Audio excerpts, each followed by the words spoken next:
Piala Dunia hampir tiba, tetapi sebelum whistle pertama ditiup, FIFA sudah pun menghadapi kontroversi mengenai siapa yang layak mengambil bahagian, siapa yang boleh masuk, dan siapa yang mampu untuk berada di sana.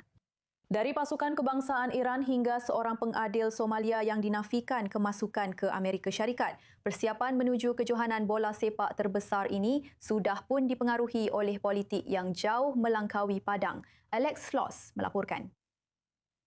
Ia menakjubkan kerana anda tidak terfikir tentang bola sepak. Kita gunakan perkataan bola sepak kan? Tetapi anda tidak terfikir tentang bola sepak di negara ini.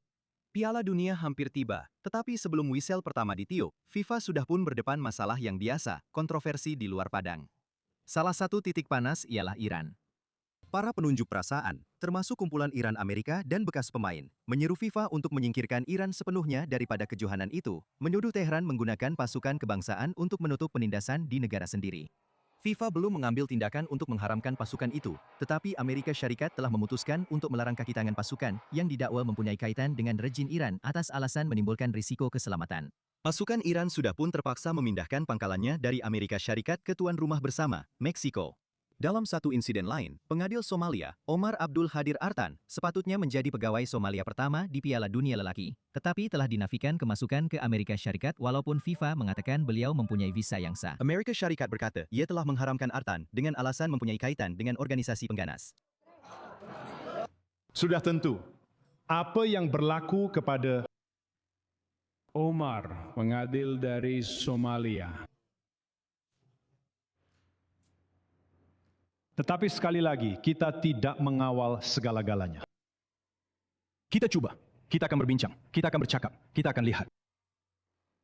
Mungkin kadang-kadang bagus juga untuk Anda tahu, bertenang, rileks. Kita usahakan semuanya, kita coba selesaikan semuanya.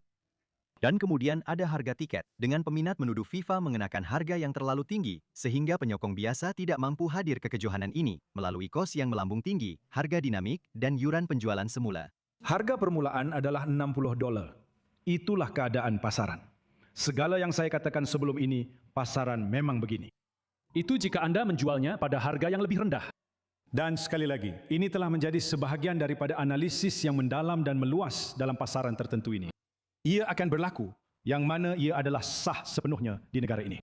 Jadi, ketika pasukan-pasukan bersiap untuk pentas sukan terbesar dunia, FIFA sekali lagi mengimbangi bola sepak dan politik. Tetapi dalam pertandingan global yang sering dicemari oleh kontroversi, apabila perlawanan akhirnya bermula, ramai peminat mungkin akan mengabaikan semuanya. Dan untuk maklumat lanjut mengenai perkara ini, kita teruskan secara langsung bersama wartawan kanan Amerika Syarikat kami, Mike Wagenheim, di Washington bersama kita. Piala Dunia sentiasa menjadi pentas untuk politik global dan kepentingan keuangan. Sejauh mana perkara ini mempengaruhi perbualan mengenai Piala Dunia di Amerika Syarikat?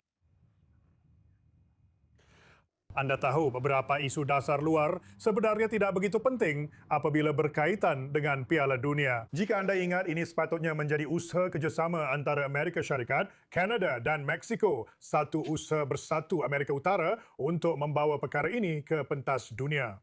Jelas sekali terdapat ketegangan besar dalam perdagangan antara Amerika Syarikat dan dua jirannya di utara dan selatan. Namun tiada siapa pun di sekitar Piala Dunia bercakap tentang masalah perdagangan. Tetapi apabila anda masuk ke isu-isu lain, terutamanya isu immigration, seperti yang kita dengar tentang masalah visa yang dihadapi oleh pengadil Somalia dan juga peminat serta beberapa kaki tangan sokongan lain.